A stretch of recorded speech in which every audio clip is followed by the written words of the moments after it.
when I was practicing my times tables, because in third grade you have to know your times tables, my teacher told me that if I didn't memorize my times tables, I would not be able to move on to the next grade. And at that moment, I was able to connect, wait a minute, if I can't do this, I can't continue on this path, I won't be doing well in school. And so that's at that moment, that's when I took charge of my education. I went third grade. Third grade. Wow. And so, and plus I don't like, you know, I like always do my best. And so I knew, I went to the library, I checked out some computer games. I mean, I love the library. That was like my second home, the library. And so I studied, and I made sure I learned my times tables. And then after a year, when we took the state test, not only did I pass my timetables and pass, but I also scored in the 99th percentile. Beautiful. So when did you start aspiring to go to Harvard? I feel at a very young age, I knew about Harvard. Harvard's just one of those schools where it's like, when you think of education, people automatically think of the Ivy Leagues, and Harvard would come up a lot. I mean, even in school, when kids would call me names, like one of the names they would call me was Harvard. They'd say, "Hey, Harvard." And so at a young age, that was supposed to be a bad thing, right? No, there were times when it was bad, and there were times when it was good. Yeah. Did kids try to make fun of you because you were smart? Yes. Yeah. I mean, I was called nerd. Sometimes people called me white girl because I went to mostly predominantly Hispanic and black schools. And so I feel like at those schools they didn't really have many people who were example, and so they didn't, they equated intelligence with someone else from like another school. Yeah, isn't that so? Don't you find that to be so insulting? I mean, that happened to me, and I'm obviously much, much older than you, but coming up, I was called Oreo and made fun of, and, you know, made fun of because of the way I spoke by other, you know, black kids, because they say you're trying to speak white because you're speaking English in America. You know? Yeah. So that happened to you. Yes. And it's insulting that there are kids who think that being intelligent is about being of a different race, that we don't have enough intelligent people in our own race, you know? Yes, and that's such a shame, because it just means that there's just not enough examples that they've seen to say, you know what, just because I'm of this color, I can be smart. So what examples were you seeing? I'm thinking you're homeless. What examples are you seeing?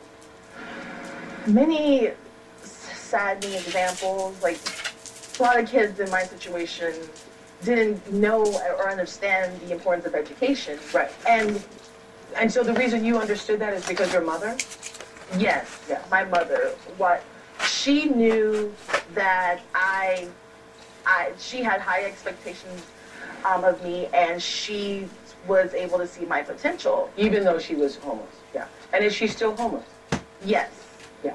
Well, and I understand that one of the things when you were getting ready, when Khadijah turned 18, she couldn't stay with her mom and sister in the shelters any longer because of age limits. So she moved in with families who mentored her, and with her mom still on the streets, it was often difficult for Khadijah to stay in touch. A few days before she left for Harvard, Khadijah tried to find her mother to say goodbye. Look at this. This is the storage facility where my mom would pay every month to leave our stuff, because when we're moving around, we can't carry all those bags, and so we would often leave our stuff in here. And so this would also be the place where I would leave notes for my mom, so she would know where I was and I would know where she is. In just a few days, Khadijah will be leaving for Harvard. She's been looking for her mother to say goodbye. I just found out that my mom moved out of the storage 2 months ago, right after my graduation. It kind of just reminds me how difficult this is to live like this. I mean, I didn't even know where that my own mom moved out of the storage. I don't know where they are, and I can't just call them because they don't even have phones. And sometimes it makes me feel guilty that I left, that I kind of have a better sort of life now. I feel kind of sad. I might leave without saying goodbye to my mom, and I can't really pretend that doesn't affect me. It does. So when will you next see her? How will you know where she is? Usually my mom is able to call me on my cell phone, and I always make sure I have my cell phone on and that I have minutes. My mentor thankfully bought me a very good cell phone, and so, one of my mentors, and so usually I wait for her to call me. Either she'll use a pay phone or she'll use a friend's phone to call me. So what's Harvard like? Is it what you imagined? Oh my goodness, it's amazing. I mean, I looked at my books. I mean, I'm not even exaggerating. I put them on a bookshelf, and they're like, the stack is like this high. Wow. I'm not, it's like... Well, listen to this. From Skid Row to an Ivy League college campus. Can you imagine the guts that takes? We follow Khadijah on one of her first days at Harvard University when we come back. We'll be right back.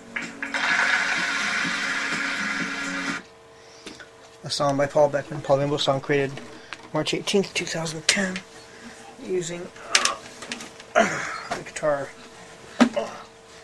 chords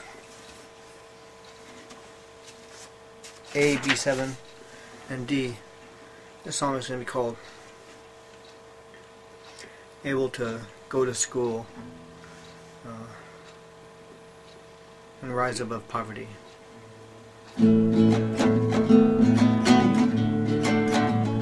Able to go to school and rise above poverty, going to an Ivy League school, you see. Able to go to Harvard, it's a dream, but it became a reality. She strove hard to do the best she could, and that's what did it for her, still too. Rising above poverty to do the best you can, going to school and making it, yeah. Well, her story's here on Oprah. Dreams of inspiration for people in similar situations could take a lesson from her.